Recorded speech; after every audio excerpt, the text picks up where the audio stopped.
Doctor Manmohan Singh हमारे बीच नहीं रहे, अब उनकी स्मृतियां ही शेष रह गई हैं। भारत ने एक ऐसा सपूत खो दिया जो सदियों में एक बार जन्म लेता है।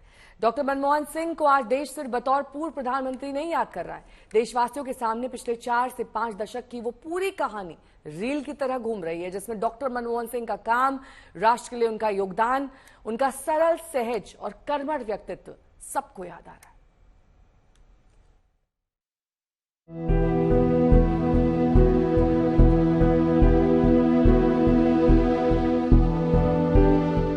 अद्भुत विनम्र, प्रकांड विद्वान, राष्ट्रभक्त, कर्मयोगी, सहज, सरल, निर्मल, ऐसे थे मनमोहन।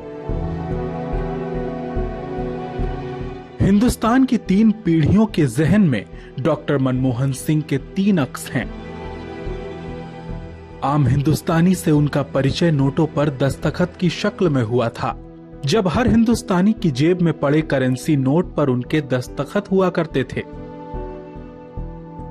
फिर वो दौर आया जब मनमोहन आर्थिक उदारीकरण के शिल्पकार के तौर पर हिंदुस्तानियों की यादों में बस गए।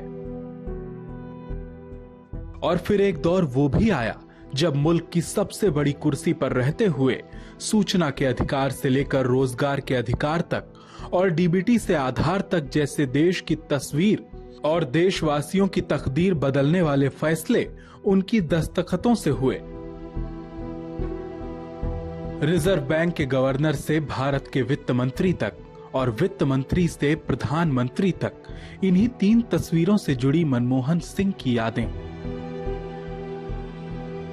करोड़ों हिंदुस्तानियों के दिलों में हैं, जो आज राष्ट्र के प्रति उनके योगदानों को याद करते हुए श्रद्धा के 2 पुष्प अर्पित करना चाहते हैं।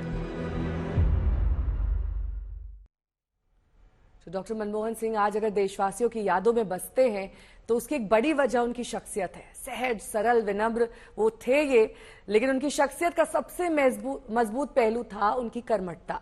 ऐसा कर्मयोगी जिन्होंने अपने जीवन पथ में दिए गए हर दायित्व को यज्ञ समझकर पूरा किया। ऐसे कर्मयोगी थे doctor Manmohan Singh. As Prime Minister for the Union, except as may be required for the due discharge of my duties as Prime Minister. 21वीं सदी के हिंदुस्तान में मनमोहन सिंह ने मुल्क की बागडोर ऐसे नाजुक हालात में संभाली थी जब सोनिया गांधी के प्रधानमंत्री बनाने और नहीं बनने देने के मुद्दे पर देश की राजनीति करवट ले रही थी। सोनिया गांधी की ओर से दी गई उस जिम्मेदारी को डॉक्टर मनमोहन सिंह ने पूरी ईमानदारी और कर्मठता के साथ निभाया। अपनी पहली पारी में ही डॉक्टर मनमोहन सिंह की सरकार ने गठबंधन की सरकार की तमाम मजबूरियों और दबावों के बावजूद देश के गांव, गरीब, मजदूर, किसान के कल्याण की दिशा में काम किए। सरकार में आने के पहले ही साल में मनमोहन सिंह ने मनरेगा जैसा कानून बनाया। राइट टू इंफॉर्मेशन से लेकर राइट टू एजुकेशन तक के कानून के लिए देश हमेशा मनमोहन सिंह को याद करता रहेगा। पीएम बनने के बाद तब डॉक्टर मनमोहन सिंह ने इंडिया टुडे कॉन्क्लेव में भारत के भविष्य की दिशा को लेकर क्या कुछ कहा था, सुनिए।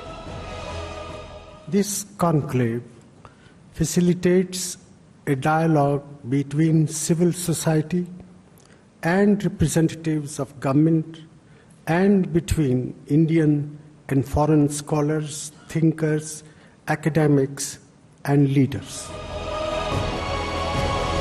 एक प्रधानमंत्री के तौर पर डॉक्टर मनमोहन सिंह को जो दायित्व मिला उसे अगले 5 वर्षों में उन्होंने बखूबी पूरा किया।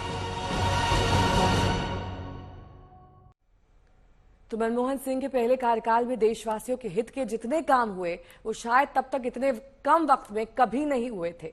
उसी लोक कल्याणकारी कामकाज की बदौलत यूपीए को दूसरी बार सरकार बनाने का मौका मिला था।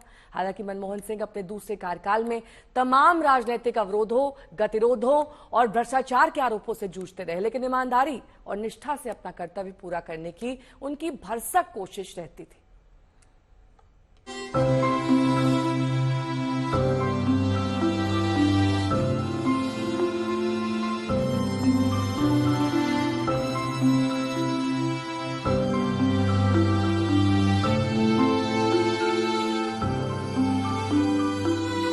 You have referred to our cooperation with regard to civil nuclear energy.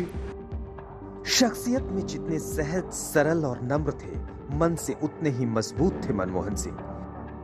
Hindustan के मुस्तकबिल के खातिर एक बार मनमोहन सिंह ने अपनी 4 साल पुरानी सत्ता और सरकार को भी दांव पर लगा दिया था।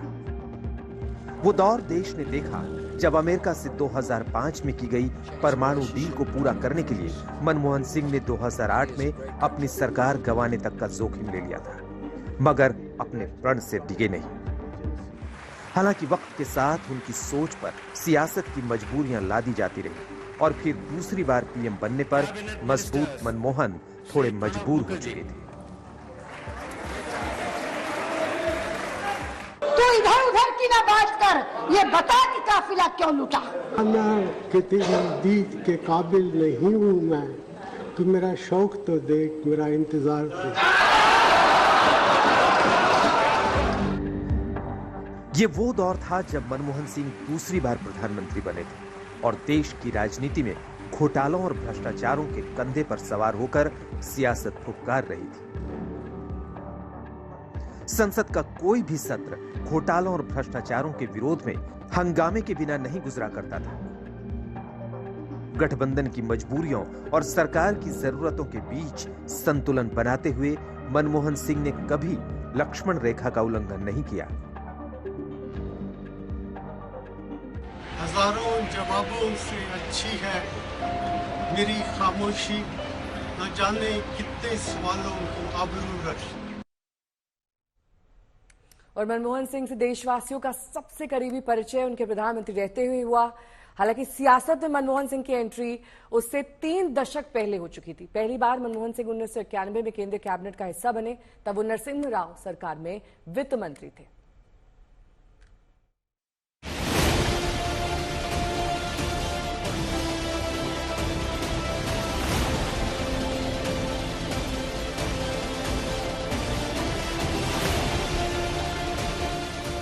वो साल था 1991 का।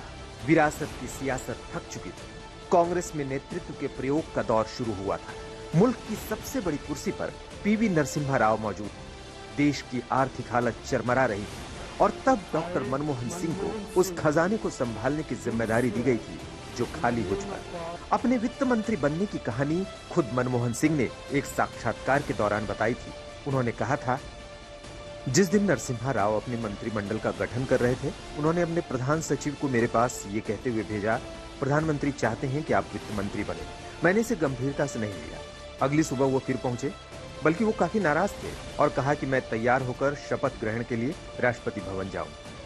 मनमोहन सिंह वित्त मंत्री तो बन गए थे, लेकिन तब देश की हालत कुछ ऐसी थी कि वित्तीय घाटा जीडीपी का 8.5% था। चालू खाते का घाटा 3.5% था। खजाने में सिर्फ $1 अरब बचे थे, जो महज 2 हफ्ते के आयात का खर्च था। ऐसी नाजुक हालत में मनमोहन सिंह ने देश के उद्धार के लिए उदारीकरण का द्वार खोला था। मनमोहन सिंह की उस दूरदृष्टि का नतीजा ही है कि आज मुल्क दुनिया की 5वीं सबसे बड़ी इकोनॉमी बन चुका है। तो बतौर वित्त मंत्री मनमोहन सिंह ने आर्थिक उदारीकरण के द्वार खोले, देश में परमिट राज को खत्म किया जाने लगा और विदेशी निवेश के रास्ते आसान हो गए। दुनिया के लिए भारत का बाजार खुला तो मुल्क तरक्की की राह पर तेजी से आगे बढ़ने लगा। आप कह सकते हैं कि आजादी के बाद पहली बार भारत ने मजबूत इकोनॉमी के हाईवे पर सफर शुरू किया था और यह सब सिर्फ इसलिए हो सका था कि मनमोहन सिंह जैसा आर्थिक विशेषज्ञ भारत के पास था।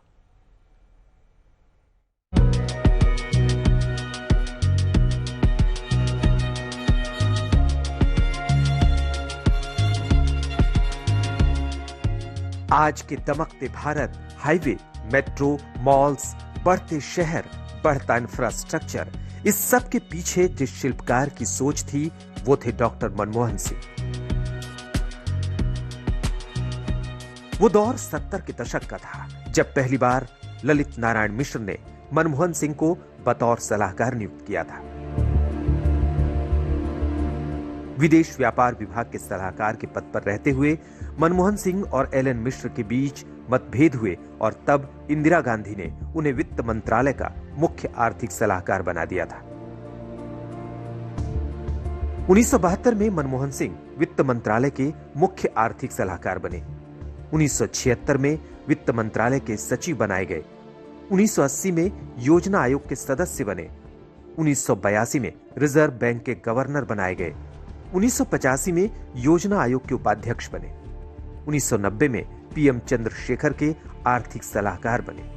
1991 में यूजीसी के चेयरमैन भी बनाए गए और फिर जब नरसिम्हा राव की सरकार बनी तो उसमें वित्त मंत्री बने।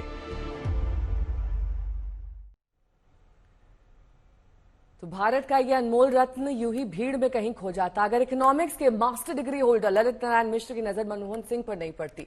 पंडित नेहरू के संसदीय सचिव रह चुके एलएन मिश्र ने मनमोहन सिंह को सरकारी कामकाज से तब जोड़ा था जब Manmohan Singh Delhi school of economics में पढ़ा करते थे।